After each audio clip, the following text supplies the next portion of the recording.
नमस्कार बच्चों, मैं निर्मल सिंह आप सभी का स्वागत करता हूं आज की इस क्लास में।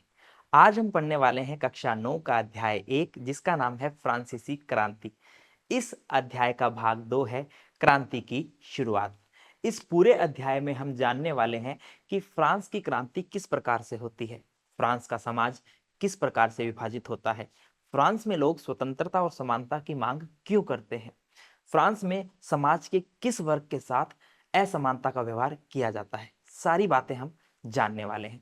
इस भाग से हम यह कंपिटेंसी डेवलप करेंगे कि फ्रांस में किस प्रकार संवैधानिक राजतंत्र की स्थापना होती है और पुरुष एवं नागरिक अधिकार घोषणा पत्र के अंदर किन किन बातों को शामिल किया जाता है।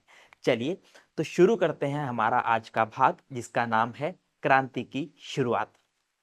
क्रांति की शुरुआत को जानने से पहले हमें यह जानना जरूरी है कि क्रांति के कारण क्या होते हैं, क्योंकि बच्चों हर चीज के पीछे कुछ ना कुछ कारण निहित होते हैं। चलिए तो जानते हैं।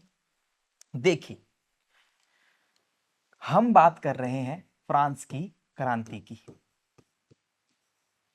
फ्रांस की क्रांति, वैसे तो क्रांति के पीछे बहुत से कारण निहित थे जिनकी बात हम कर भी चुके हैं, लेकिन जो सबसे महत्वपूर्ण कारण था वो था करों में वृद्धि, यानी कि टैक्स बढ़ा देना। सबसे महत्वपूर्ण कारण था करों में वृद्धि। अब बच्चों, करों में वृद्धि की जाएगी तो सीधी सी बात है, वस्तु की कीमत भी महंगी हो जाएगी। और यहाँ पर पाव रोटी, जो कि फ्रांस की जनता की मूलभूत आवश्यकता थी, रोजाना की आवश्यकता थी, वह भी इतनी महंगी हो गई थी कि आम जनता पाव रोटी भी नहीं खरीद पा रही थी। तो आखिरकार इन करों को लगाया कैसे जाता था, नए करों के जो प्रस्ताव है उनको मंजूरी कैसे दी जाती थी, कौन सी प्रतिनिधि सभा थी जो इन करों को मंजूरी दिया करती थी, आइए बात करते हैं। देखिए, यहां हम जानेंगे कि एक प्रतिनिधि सभा है जिसका नाम है एस्टेट्स जनरल। एस्टेट्स जनरल, या हम कह सकते हैं प्रतिनिधि सभा। प्रतिनिधि सभा। अब देखिए, यह जो प्रतिनिधि सभा है इसकी बैठक की व्यवस्था, यानी कि इसकी जो बैठक का आयोजन है वह कौन करता था, तो वह राजा द्वारा किया जाता था। इसके अलावा इसकी बैठक क्यों की जाती थी, नए करों के जो प्रस्ताव है, नए करों के प्रस्ताव को मंजूरी देने के लिए, नए करों के प्रस्ताव को मंजूरी देने के लिए। और इसमें तीनों एस्टेट के लोग शामिल हुआ करते थे। तीनों एस्टेट के लोग शामिल होते थे। तीनों एस्टेट, जिसमें प्रथम एस्टेट है, द्वितीय एस्टेट और तृतीय एस्टेट। प्रथम एस्टेट जिसमें पादरी वर्ग, द्वितीय एस्टेट जिसमें कुलीन वर्ग, और तृतीय एस्टेट जिसके अंदर हम देखते हैं किसान मजदूर वर्ग, कुछ पढ़े लिखे लोग और कुछ अनपढ़ लोग, कुछ निर्धन और कुछ अमीर लोग। ठीक है, तो तीनों एस्टेट के लोग इसमें शामिल हो सकते थे। तो ऐसी ही एक प्रतिनिधि सभा का आयोजन किया गया था। कब? 5 मई, 5 मई 1789 को।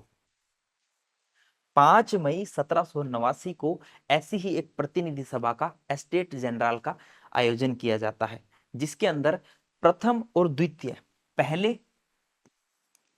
प्रथम और द्वितीय, इन दो एस्टेट से 300 प्रतिनिधि शामिल होते हैं, और तृतीय एस्टेट से 600 प्रतिनिधि शामिल होते हैं। यानी कि पहला और दूसरा स्टेट जो है, यहां से 300 प्रतिनिधि एस्टेट जनरल की बैठक में शामिल होते हैं, और तृतीय जो स्टेट है यहां से 600 प्रतिनिधि शामिल होते हैं। यहां पर तृतीय स्टेट के लोगों द्वारा एक मांग रखी जाती है। वह मांग होती है कि प्रत्येक सदस्य को मत देने का अधिकार, यानी कि प्रत्येक सदस्य को वोट देने का अधिकार होना चाहिए। यह जो मांग है, जो कि तृतीय स्टेट के सदस्यों ने रखी थी, राजा द्वारा अस्वीकार कर दी जाती है। राजा लुई 16, फ्रांस की क्रांति के समय राजा लुई 16 होते हैं।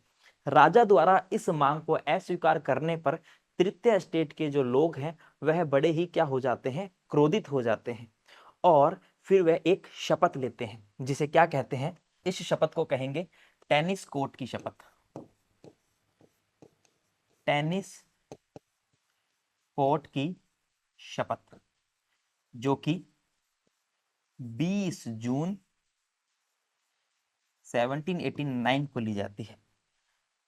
वर्साय में यह स्टेट जनरल की बैठक होती है और वर्साय के ही इंडोर टेनिस कोर्ट के अंदर यहाँ के सदस्यों द्वारा एक शपथ ली जाती है कि जब तक सम्राट की शक्तियों को कम करने वाला संविधान लागू नहीं होगा तब तक हम चैन से नहीं बैठने वाले हैं।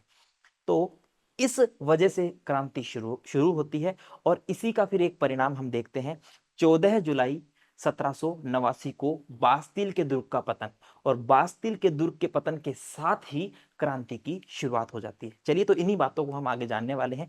देखिए, सबसे बड़ा कारण था करों में वृद्धि। करों में वृद्धि किस प्रकार की जाती थी, तो एस्टेट जनरल जो कि एक प्रतिनिधि सभा थी, राजा द्वारा सभा का आयोजन किया जाता था, ठीक है, नए करों के प्रस्ताव को मंजूरी देने के लिए, जिसमें तीनों स्टेट के लोग शामिल होते थे। ये सारी बात हम जान चुके हैं।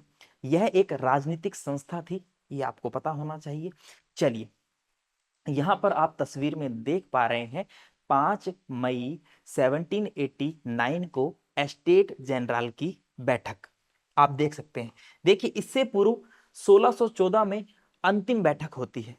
उसके बाद में एक लंबे समय के बाद में 1789 के अंदर ये बैठक का आयोजन किया जाता है। आप देख रहे हैं किस प्रकार यहाँ पर इतने सदस्य एकत्रित हुए हैं। चलिए देखिए, जो एस्टेट जनरल की बैठक है जो कि 5 मई 1789 को होती है, ये तारीख याद रखना आपके एग्जाम के लिए जरूरी है। इस बैठक के अंदर प्रथम और द्वितीय स्टेट से लोग शामिल होते हैं। प्रथम स्टेट के मैंने आपको बताया, प्रथम और द्वितीय स्टेट के 300 लोग, और तृतीय स्टेट के 600 लोग इसमें शामिल होते हैं। राजा इस समय होता है लुई 16वां, जो कि इस सभा का क्या करता है, आयोजन करता है। चलिए, एक बात आपको याद रखनी है, यहां पर किसानों, इसके अलावा औरतों, इसके अलावा कारीगरों का आना मना होता है, यानी कि इस बैठक में ये लोग शामिल नहीं हो सकते। लेकिन इसका मतलब ये नहीं है कि इन लोगों की मांग नहीं रखी जाएगी। ये लोग अपनी मांगों को पत्रों के माध्यम से, पत्र लिखते हैं ना, वैसे ही पत्रों के माध्यम से अपने प्रतिनिधियों को दे दिया करते थे। इस प्रकार के लगभग 40,000 पत्र तृतीय स्टेट के लोग इस सभा के अंदर लेकर आए थे। ये बात आपको याद होनी चाहिए, ठीक है। तो यहां पर स्टेट जनरल की बैठक हो रही है। अब मुख्य रूप से जो मांग रखी जाती है स्टेट जनरल के लोगों द्वारा, वह यही होती है कि प्रत्येक सदस्य को वोट देने का अधिकार होना चाहिए। देखिए, पहले जो है व्यवस्था वो अलग थी। पहले की व्यवस्था कुछ इस प्रकार की थी कि प्रत्येक वर्ग का एक वोट माना जाता था, ठीक है। तो पहला, दूसरा और तीसरा, 3 वर्ग हैं तो सबका एक एक वोट माना जाता था। लेकिन यहां पर तृतीय स्टेट के लोग मांग कर रहे हैं कि प्रत्येक वर्ग का वोट नहीं, प्रत्येक सदस्य का वोट होना चाहिए। प्रत्येक सदस्य का वोट होना चाहिए, जो कि दोस्तों एक लोकतांत्रिक, हम कह सकते हैं लोकतांत्रिक व्यवस्था थी, लोकतांत्रिक सिद्धांत था, जिसका उल्लेख रूसो की पुस्तक द सोशल कॉन्ट्रैक्ट के अंदर किया गया है। रूसो भी अपनी पुस्तक के अंदर ऐसी ही बात करता है।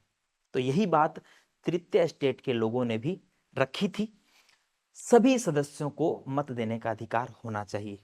लेकिन ये बात राजा को बिल्कुल भी स्वीकार नहीं होती है। लुई 16वां इस बात को क्या कर देता है, इस बात को अस्वीकार कर देता है। इस बात के अस्वीकार किए जाने के पश्चात लोग प्रतिनिधि सभा से बाहर निकलते हैं। वर्साय के अंदर ही, वर्साय के महल में ही ये बैठक हो रही होती है। लोग बाहर निकलते हैं और वर्साय के इंडोर टेनिस कोर्ट के अंदर एकत्रित होते हैं, ठीक है। आप यहाँ पर तस्वीर में देख रहे हैं कि किस प्रकार से लोग एकत्रित हो रहे हैं, और उनका एक प्रतिनिधि है जो कि बीच में खड़ा है, यहाँ पर देखने को मिल रहा है आपको, बीच में है। और 20 जून 1789 को टेनिस कोर्ट की शपथ ली जाती है। टेनिस कोर्ट की शपथ में यह प्रण लिया जाता है कि राजा की शक्ति को कम करने वाला कानून बनाना जरूरी है। चलिए, तो यहां पर आपको पूरी तस्वीर के अंदर दिखाया जा रहा है किस प्रकार से जो है लोग इस शपथ के अंदर शामिल होते हैं।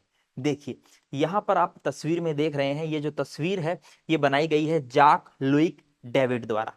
इस तस्वीर में क्या दिखाया गया है, क्या रेखांकन किया गया है कि मध्य में तृतीय स्टेट का एक प्रतिनिधि, यहां पर आप देख रहे हैं मध्य में तृतीय स्टेट का एक प्रतिनिधि खड़ा है जिसका नाम है बेली, जो कि असेंबली अध्यक्ष है, और इसकी ओर जो सभी लोग हैं वो हाथ उठाकर क्या कर रहे हैं, शपथ ले रहे हैं।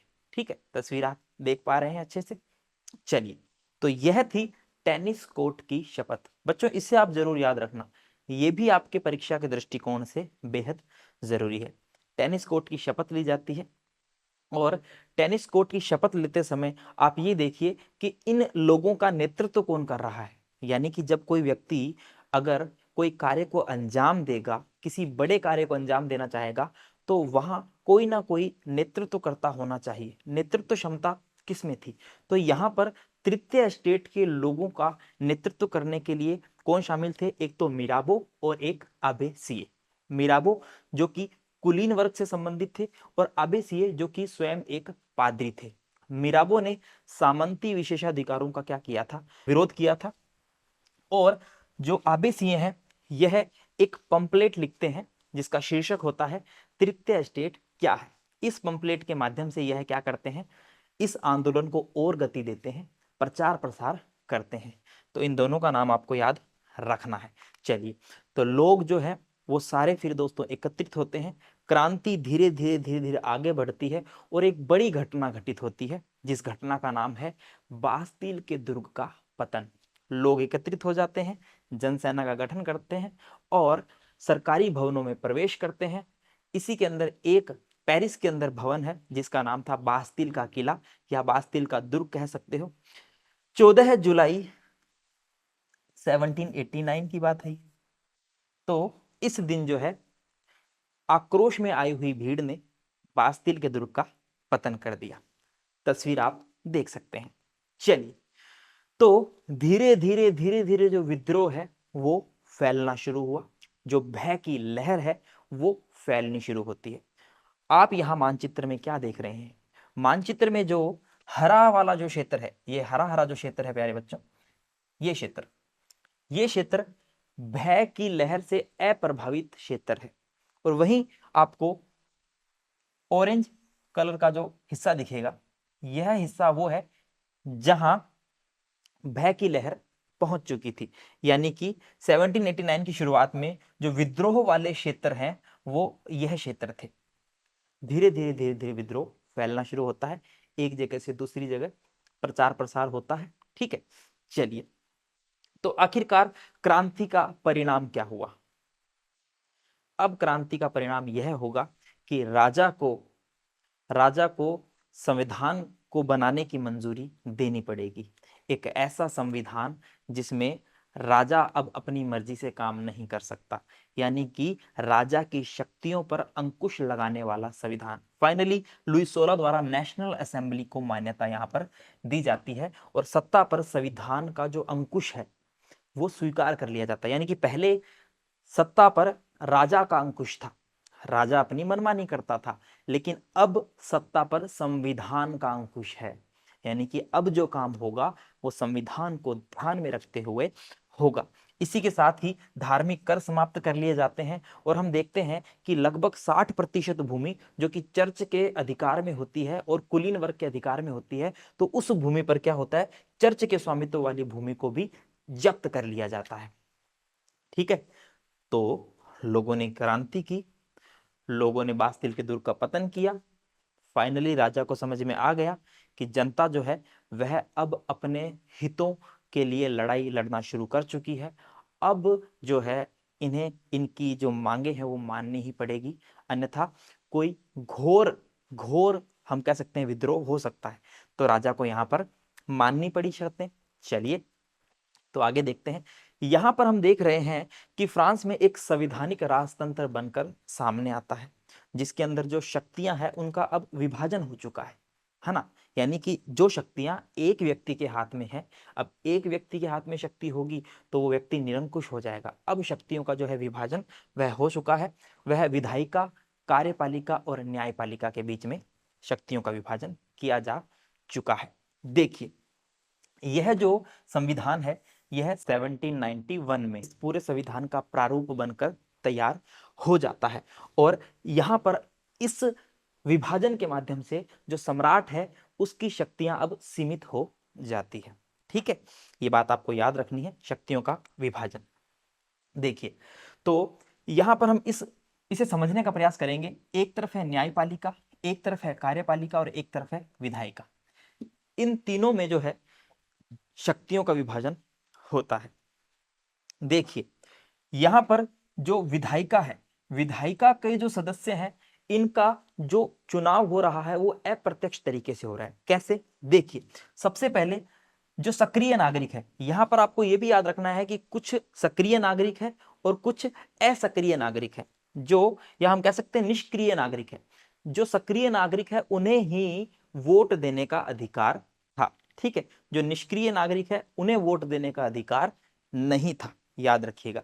तो यहां पर अप्रत्यक्ष तरीके से विधायिका के या हम कह सकते हैं नेशनल असेंबली के अंदर जो सदस्य होते हैं उनका चुनाव किया जा रहा है। अब आप कहोगे गुरुजी अप्रत्यक्ष तरीके से कैसे किया जा रहा है? तो देखिए, यहां पर जो सक्रिय नागरिक हैं, ये नागरिक क्या करते हैं, ये नागरिक एक निर्वाचक समूह का चुनाव करते हैं। ठीक है, निर्वाचक समूह जिसमें लगभग 50,000 पुरुष यहाँ होते हैं। अब इस समूह द्वारा फिर पुनः वोट दिए जाते हैं नेशनल असेंबली के लिए। ठीक है, जिसमें से लगभग 745 सदस्य जो है वो नेशनल असेंबली के लिए चुन लिए जाते हैं। आई बात समझ में? इसी के साथ ही हम यहाँ देख रहे हैं कि यही सक्रिय नागरिक जो है यहाँ पर भी वोट करते हैं न्यायाधीश के लिए भी। वहीं कार्यपालिका के अंदर हम देखते हैं कि सम्राट है और सम्राट के कुछ मंत्री भी है, लेकिन नेशनल असेंबली द्वारा इन मंत्रियों पर और सम्राट पर क्या लगाया जा रहा है दोस्तों? नियंत्रण लगाया जा रहा है। तो ये बात आपको याद रखनी है। तो इस प्रकार से शक्तियों का विभाजन होता है। सम्राट के हाथ में जो एक हाथ में शक्तियां होती है, अब वो उन शक्तियों का पृथक्करण हो चुका है। ठीक है, तो यहां पर यह संविधान बनकर तैयार हुआ था 1791 में और इसके अंतर्गत यह राजनीतिक व्यवस्था की गई थी। तो जो बातें मैंने आपको समझाई है वो सारी बातें यहाँ लिखी हुई है, फटाफट से देख लीजिए। जैसे कि नेशनल असेंबली मैंने आपको बताया अप्रत्यक्ष रूप से चुना जाता था। ठीक है, यहाँ पर एक निर्वाचक समूह का क्या किया जाता था? चुनाव किया जाता था और उस निर्वाचक समूह द्वारा ही वोट देकर फिर आगे नेशनल असेंबली के सदस्यों को चुना जाता था। ठीक है, तो सारी बात हम कर चुके हैं। और सभी नागरिकों को मतदान देने का अधिकार नहीं था। आपको ये बात याद रखनी है, सभी नागरिकों को मतदान देने का अधिकार नहीं था, है ना। मैंने आपको क्या बताया था कि सक्रिय नागरिक और निष्क्रिय नागरिक, जो देखिए पीछे तस्वीर में देखिए, जो सक्रिय नागरिक हैं ये वोट दे रहे हैं, जो निष्क्रिय नागरिक इन्हें मताधिकार का अधिकार नहीं है। ठीक है, इसमें पुरुष, महिलाएं, बच्चे जो 25 वर्ष से कम उम्र के, ठीक है, इन्हें 25 साल से कम उम्र के जो है इन्हें वोट देने का अधिकार नहीं था। आपको याद रखना है। चलिए, तो ये सारी बातें हम कर चुके हैं। आगे देखिए, यही बात इसमें लिखी हुई है कि 25 वर्ष से अधिक उम्र वाले केवल ऐसे लोग, केवल वो लोग जो कि सक्रिय नागरिक हो, है ना। सक्रिय नागरिक के अंदर भी दोस्तों एक और क्राइटेरिया फिक्स किया गया था। वो क्या था कि वो कम से कम 3 दिन की मजदूरी के बराबर जो कर चुकाते हैं। तो क्या बात कही गई कि 25 वर्ष से अधिक उम्र वाले केवल ऐसे पुरुष को ही सक्रिय नागरिक का दर्जा दिया गया था जो कम से कम 3 दिन की मजदूरी के बराबर कर चुकाते हो।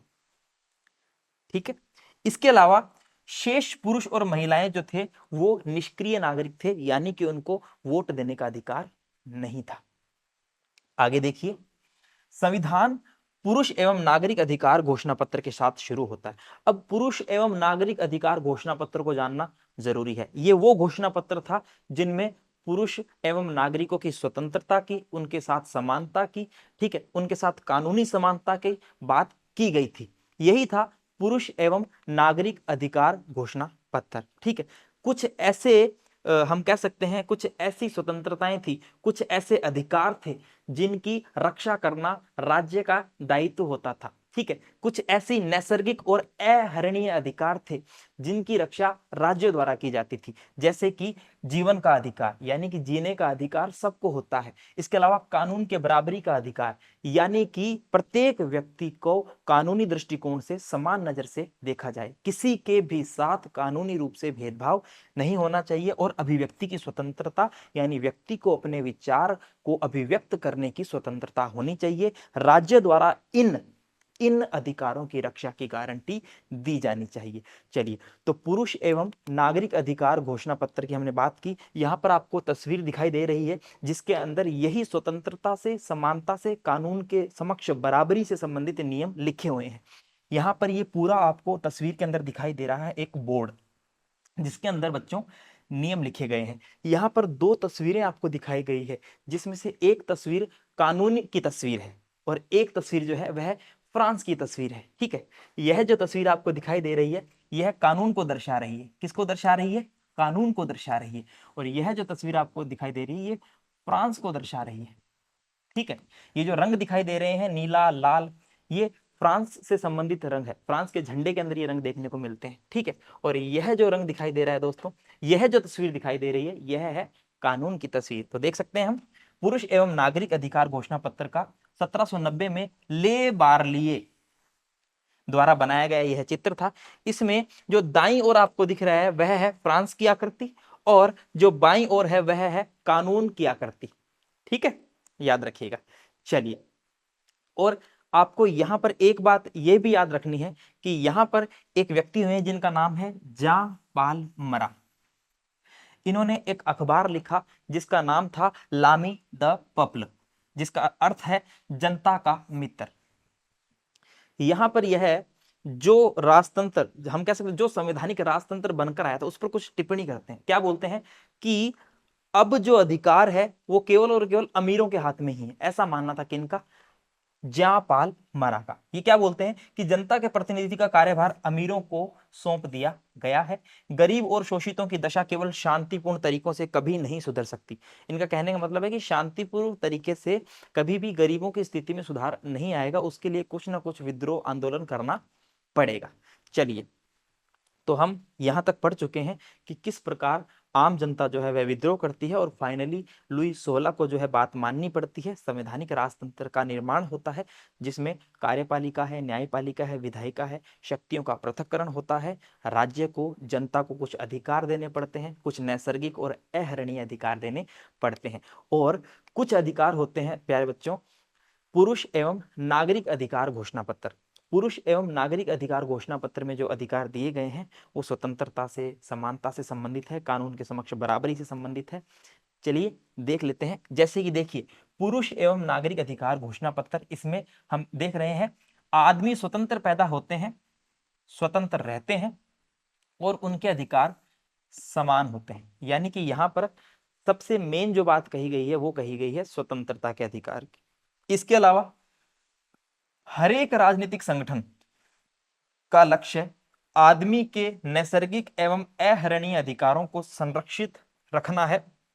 यह अधिकार स्वतंत्रता, संपत्ति, सुरक्षा, शोषण के प्रतिरोध का अधिकार है। यानी कि ऐसे अधिकार जो हमसे कोई न छीन सके, जो नैसर्गिक हो, जो अहरणीय हो, जिनके अंदर स्वतंत्रता को शामिल किया गया है, संपत्ति को शामिल किया गया है, ठीक है, सुरक्षा है, शोषण के विरुद्ध है, इन सारे अधिकारों को शामिल किया गया। ये अधिकार व्यक्ति के पास में होने चाहिए। इसके अलावा यहां बात की गई है क्या? समग्र संप्रभुता का स्रोत राज्य में निहित है। कोई भी समूह या व्यक्ति ऐसा अनाधिकार प्रयोग नहीं करेगा जिससे जनता की सत्ता की स्वीकृति न मिली। यानी कि सीधी सी बात यह है कि ऐसा कोई काम नहीं करना है जो जनता के खिलाफ हो, जिनमें जनता की सत्ता को स्वीकृति नहीं हो, जिसमें जनता का शोषण हो रहा हो। ठीक है, इसके अलावा स्वतंत्रता का आशय ऐसे काम करने की शक्ति से है जो औरों के लिए नुकसानदेह न हो। यानी कि आपकी स्वतंत्रता का अर्थ ये नहीं है कि आप ऐसा कोई काम करें जिससे किसी दूसरे व्यक्ति की स्वतंत्रता का हनन हो, है ना। हमें खुद की स्वतंत्रता के साथ में सामने वाले व्यक्ति की स्वतंत्रता का भी ध्यान रखना चाहिए। इसके अलावा समाज के लिए किसी भी हानिकारक कृत्य पर पाबंदी लगाने का अधिकार कानून के पास है। यानी कि ऐसा कोई काम जिससे समाज का जो माहौल है वो खराब हो, यानी कि ऐसा कोई काम जो समाज के लिए सही नहीं है उस पर जो है उसे प्रतिबंध करने का अधिकार कानून के अंदर होना चाहिए।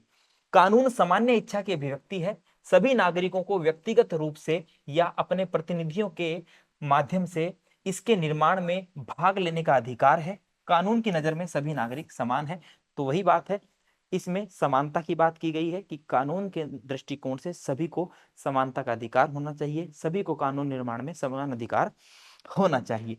इसके साथ कानून सम्मत प्रक्रिया के बाहर किसी भी व्यक्ति को न तो दोषी ठहराया जा सकता है और न ही गिरफ्तार अथवा नजरबंद किया जा सकता है। यानी कि अगर किसी व्यक्ति को गिरफ्तार किया जाएगा, उसे दोषी ठहराया जाएगा, तो वह कानून के तहत ही ठहराया जाएगा, कानून से बाहर कुछ नहीं है। सबसे सर्वोपरि जो है वो कानून ही है और कानून का उल्लंघन किसी को भी नहीं करना है। ठीक है, चलिए।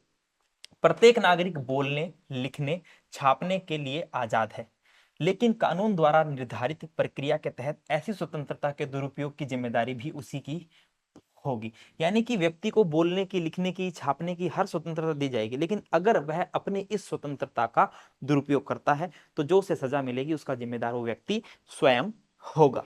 इसके साथ में सार्वजनिक सेना प्रशासन के खर्चे चलाने के लिए एक सामान्य कर लगाना अपरिहार्य है। सभी नागरिक पर उसकी आय के अनुसार समान रूप से कर लगाया जाना चाहिए। यानी कि ऐसा नहीं है कि एक आय, एक टैक्स लगा दिया जाए कि सभी को यही टैक्स देना है। आय के अनुसार जो व्यक्ति ज्यादा दे सकता है उसके अनुसार अलग आय, अलग टैक्स का पैमाना होना चाहिए, और जो व्यक्ति गरीब है, जो व्यक्ति इतना नहीं दे सकता है, तो उसके लिए अलग पैमाना होना चाहिए। यानी कि हम कह सकते हैं कि आय के अनुसार जो है कर लगाया जाना चाहिए। इसके अलावा साथियों आगे है, चूंकि संपत्ति का अधिकार एक पावन एवं अनुलंघनीय अधिकार है, अतः किसी भी व्यक्ति को इससे वंचित नहीं किया जा सकता है जब तक कि विधि द्वारा स्थापित प्रक्रिया के तहत सार्वजनिक आवश्यकता के लिए संपत्ति का अधिग्रहण करना आवश्यक न हो।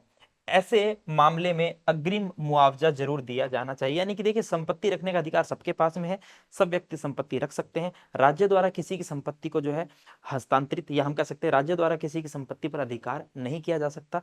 ठीक है, अगर फिर भी राज्य को ऐसा लगता है कि ये संपत्ति सार्वजनिक संपत्ति के रूप में काम में ली जानी चाहिए, तो राजा को जो है उसे, या हम कह सकते हैं जिसकी संपत्ति है उसे मुआवजा देना आवश्यक है। तो ये कुछ पुरुष एवं नागरिक अधिकार घोषणा पत्र थे, जिनमें स्वतंत्रता का, समानता का, कानून का, कानून के समक्ष समानता का, इसके अलावा संपत्ति का, बोलने का अधिकार, लिखने का अधिकार, छापने के अधिकार से संबंधित बातें यहाँ पर की गई है, आपको याद रखना है। चलिए, राजनीतिक प्रतीकों के मायने अब हम इस भाग के अंदर देख लेते हैं कि चित्रकारों द्वारा कुछ ऐसे चित्र बनाए गए, कुछ ऐसे प्रतीक चिन्ह बनाए गए जिनसे किसी ना किसी संदेश को दिया जा रहा था। यानी कि कुछ ऐसे प्रतीक चिन्ह बनाए गए थे जिनसे कोई संदेश निकलता हो। अब हम उनकी बात करेंगे कि इनके आखिरकार क्या मायने थे। जैसे कि ले बार्बियो का नाम आता है। इन्होंने अपनी पेंटिंग में अधिकारों के घोषणा पत्र में लोगों तक पहुंचाने के लिए, है ना, बहुत सारे इन्होंने क्या किए थे, प्रतीकों का प्रयोग किया था।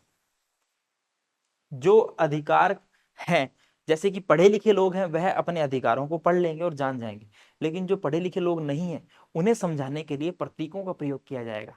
उन प्रतीकों का जो प्रयोग है वह किस रूप में किया जाएगा, ताकि उन प्रतीकों को व्यक्ति देखकर पहचान जाए कि इस प्रतीक का मतलब क्या है। देखिए यहाँ पर आपको दिखाते हैं, जैसे कि आपको दिख रही है यहाँ पर टूटी हुई, क्या, टूटी हुई जंजीर दिखाई दे रही है। ये दोस्तों वह जंजीर है जिससे किसी व्यक्ति को, या हम कह सकते हैं दासों को जो है बांधा जाता था। अब ये जंजीर इस तस्वीर में टूटी हुई दिखाई दे रही है। इट मींस अब जो बेड़ियां हैं, दास प्रथा है, इन सब का उन्मूलन हो चुका है। देखिए, दासों को बांधने के लिए जंजीर का प्रयोग होता था। टूटी हुई हथकड़ी जो है उनकी आजादी का प्रतीक है। तो एक प्रकार से दास प्रथा का उन्मूलन, दासों की आजादी का प्रतीक है ये जंजीर। आगे देखिए, नेक्स्ट है, यहां पर आपको एक छड़ का बर्छीदार गट्ठर दिखाई दे रहा है। यानी कि यह दोस्तों एक संगठन का प्रतीक है। यानी कि अकेला व्यक्ति कुछ नहीं करता, अगर संगठन में रहेगा, जैसे एक लकड़ी को कोई भी तोड़ सकता है, लेकिन अगर बहुत सारी लकड़ियां हो जाए तो तोड़ना उनको मुश्किल हो जाता है। तो अकेली छड़ को आसानी से तोड़ा जा सकता है, पर पूरे गट्ठर को नहीं। तो एकता में ही बल है ना, एकता रखोगे तो उसमें आपको बल मिलेगा। इसके अलावा देखिए और प्रतीक चिन्ह क्या थे, जैसे कि ये एक त्रिभुज है और इसके बीच में एक आंख को दर्शाई गई, यानी त्रिभुज के अंदर रोशनी बिखेरती आंख। इसका क्या मतलब है, यानी सर्वदर्शी आंख का ज्ञान, यह ज्ञान का प्रतीक है। सूर्य की किरणें अज्ञान रूपी अंधेरे को क्या कर रही है, मिटा रही है। यानी कि लोगों को अब चेतना आ चुकी है, लोग अब जो है अपने हित के बारे में सोचना शुरू कर चुके हैं। ये उसी का प्रतीक यहाँ पर बताया जा रहा है। इसके साथ ही देखिए यहाँ पर राजदंड दिखाया जा रहा है, जो कि शाही सत्ता का प्रतीक है। इसी के साथ आपको यहाँ पर एक आकृति दिखाई दे रही है, जो अपनी पूंछ मुंह में लिए सांप की आकृति है। ठीक है, ये सांप है जो अपनी ही पूंछ को क्या कर रहा है, मुंह में ले रहा है। इसका मतलब क्या है, सनातनता का प्रतीक, यानी कि अंगूठी का कोई और छोर नहीं होता है। ठीक है, तो ये बात आपको याद रखनी है। चलिए नेक्स्ट प्रतीक क्या है, नेक्स्ट प्रतीक है लाल फ्राइजियन टोपी। ये लाल टोपी क्या है, ये भी एक प्रकार से स्वतंत्रता का प्रतीक माना जाता है, यानी कि दासों द्वारा स्वतंत्र होने के बाद पहनी जाने वाली टोपी है, ये स्वतंत्रता का प्रतीक माना जाता है। नेक्स्ट फिर यहां पर आप देखते हैं नीला सफेद लाल, फ्रांस का राष्ट्रीय रंग। ठीक है, ये फ्रांस का राष्ट्रीय रंग है। यानी कि जब हमने नागरिक एवं अधिकार घोषणा पत्र देखा था, तो उसमें हमने दो आकृतियां देखी थी, जो एक ये आकृति थी जो फ्रांस का प्रतिनिधित्व कर रही थी, और एक आकृति थी दोस्तों कानून की आकृति, वो भी यहाँ पर हम दिखाएंगे। जैसे कि ये रही डैनो वाली स्त्री, यानी कि यह कानून का मानवीय रूप है। ठीक है, ये कानून का क्या है, मानवीय रूप है। चलिए, तो ये प्रतीक हमने देखे। इसके अलावा एक हमने घोषणा पत्र देखा, जिसके ऊपर जो नियम लिखे हुए थे। जैसे कि ये क्या है, यह है विधि पट है। कानून सबके लिए समान है और उसकी नजर में सब बराबर है, यानी कि कानून सबके लिए समान है और कानून की नजर में सब बराबर होने चाहिए। तो ये प्रतीक का प्रयोग किसके लिए किया जाता था, ये प्रतीक का प्रयोग विधि पट के लिए किया जाता था। उसके पश्चात साथियों कुछ महत्वपूर्ण तिथियां हैं जो कि जानना जरूरी है। इसी भाग के अंदर कुछ तिथियां दी हुई है, फटाफट से देख लेते हैं। जैसे कि 1774 लुई 16वां फ्रांस का राजा बनता है। आप सभी को पता है लुई 16वां फ्रांस का राजा बनता है, और जब राजा बनता है तब राजकोष खाली होता है, उस वजह से वह करों में वृद्धि कर देता है। इसी के साथ 1789 में बहुत सारी चीजें होती है। जैसे कि 5 मई 1789 क्या होता है, एस्टेट जनरल की बैठक होती है। 20 जून 1789 क्या होता है, टेनिस कोर्ट की शपथ ली जाती है। इसी के साथ 14 जुलाई 1789 बास्तिल के दुर्ग का पतन होता है। तो एस्टेट जनरल का आहन, इसके अलावा तृतीय स्टेट द्वारा नेशनल असेंबली का गठन और बास्तिल पर हमला। आइए फिर है 1791 में आप सभी को पता है संविधान का जो प्रारूप है वह बनकर तैयार हो जाता है। तो सम्राट की शक्तियों पर अंकुश लगाने वाले सभी मनुष्य का मूलभूत अधिकार प्रदान करने के लिए संविधान बनाया जाता है। इसी के साथ 1792 और 93 यानी कि फ्रांस जो है वह गणराज्य बन जाता है। राजा को मार दिया जाता है, जैकोबिन गणराज्य का पतन हो जाता है और फ्रांस पर डायरेक्टरी का शासन जो है वह स्थापित होता है। तो यह है 1792 से 93 के बीच की घटनाएं। आगे देखते हैं 1804 नेपोलियन फ्रांस का सम्राट बनता है और 1815 में वाटरलू में नेपोलियन की क्या हो जाती है, हार हो जाती है। युद्ध के अंदर नेपोलियन हार जाता है। चलिए, तो ये कुछ महत्वपूर्ण तिथियां थी। अब हम लर्निंग आउटकम की बात कर लेते हैं कि इस पूरे अध्याय में हमने क्या जाना है। देखिए, इस पूरे अध्याय में हमने जाना कि फ्रांस किस प्रकार से संवैधानिक राजतंत्र स्थापित करता है, फ्रांस में किस प्रकार से कानून बनते हैं जनता के समक्ष, है ना। हमने जाना कि टेनिस कोर्ट की शपथ लोग लेते हैं, तो वो किस वजह से लेते हैं, क्या कारण होता है टेनिस कोर्ट की शपथ लेने के पीछे, है ना। और हमने जाना कि लुई 16 द्वारा, है ना, लुई 16 द्वारा नेशनल असेंबली को यहाँ पर मान्यता दे दी जाती है ना। इस पूरे भाग में हम क्या देख रहे हैं कि राजा जो है वह क्या कर रहा है, एस्टेट जनरल की बैठक बुला रहा है। 5 मई 1789 को बैठक बुलाई जाती है, जिसमें सभी प्रतिनिधि शामिल होते हैं, तीनों एस्टेट के प्रतिनिधि शामिल होते हैं। उसके बाद में यहाँ पर जो तीसरा स्टेट है उसके द्वारा मांग रखी जाती है कि प्रत्येक सदस्य को वोट देने का अधिकार होना चाहिए। राजा द्वारा ये मांग अस्वीकार कर दी जाती है और जो तीसरे स्टेट के लोग हैं वह क्या हो जाते हैं, क्रोधित हो जाते हैं। 20 जून 1789 को जो शपथ लेते हैं, जिसे कहते हैं टेनिस कोर्ट की शपथ, शपथ लेकर 14 जुलाई को क्या कर देते हैं, बास्तिल के दुर्ग का पतन कर देते हैं। और फाइनली जो है राजा को नेशनल असेंबली को मान्यता देनी पड़ती है। उसके बाद में फिर संवैधानिक राजतंत्र की स्थापना होती है। ये सारी बात हमने इस भाग में की थी। चलिए, तो आगे हम अपना मूल्यांकन कर लेते हैं, कुछ प्रश्न देख लेते हैं। देखिए, पहला प्रश्न है द सोशल कॉन्ट्रैक्ट के लेखक कौन है, रूसो, जॉन लॉक, मॉन्टेस्क्यू या वाल्टेयर। तो आप सभी को पता है रूसो ने यह पुस्तक लिखी थी। चलिए, नेक्स्ट है टेनिस कोर्ट की शपथ कब ली गई थी, 15 जून 1789, 20 जून 1789, 14 जुलाई 1789 या 12 अक्टूबर 1789, तो यहाँ आएगा 20 जून 1789। इसके पश्चात है तीसरा प्रश्न, नेशनल असेंबली ने संविधान का प्रारूप पूरा किया था 1789, 1799, 1791 या 1792, तो यहाँ पर 1791 के अंदर प्रारूप तैयार होता है। नेक्स्ट प्रश्न है, फ्रांसीसी सम्राट लुई 16 ने 5 मई 1789 को नए करों के प्रस्ताव के अनुमोदन के लिए एस्टेट जनरल की बैठक बुलाई, तो यह सही है या गलत है? तो बच्चों यह है सही कथन एकदम, ठीक है। नेक्स्ट प्रश्न है फिल इन द ब्लैंक वाला, जो है नेशनल असेंबली ने 1791 में एक संविधान बनाया ताकि डैश डैश डैश की शक्ति को सीमित किया जा सके, तो यहां पर किसकी शक्ति को सीमित करना था? सम्राट की शक्ति को सीमित करना था। अरे याद करो टेनिस कोर्ट की शपथ, टेनिस कोर्ट की शपथ में यही कहा गया था कि जब तक सम्राट की शक्ति को सीमित करने वाला संविधान नहीं बनेगा तब तक हम चैन से नहीं बैठेंगे। चलिए, तो यह भाग यही समाप्त होता है, मिलते हैं नेक्स्ट भाग में, धन्यवाद।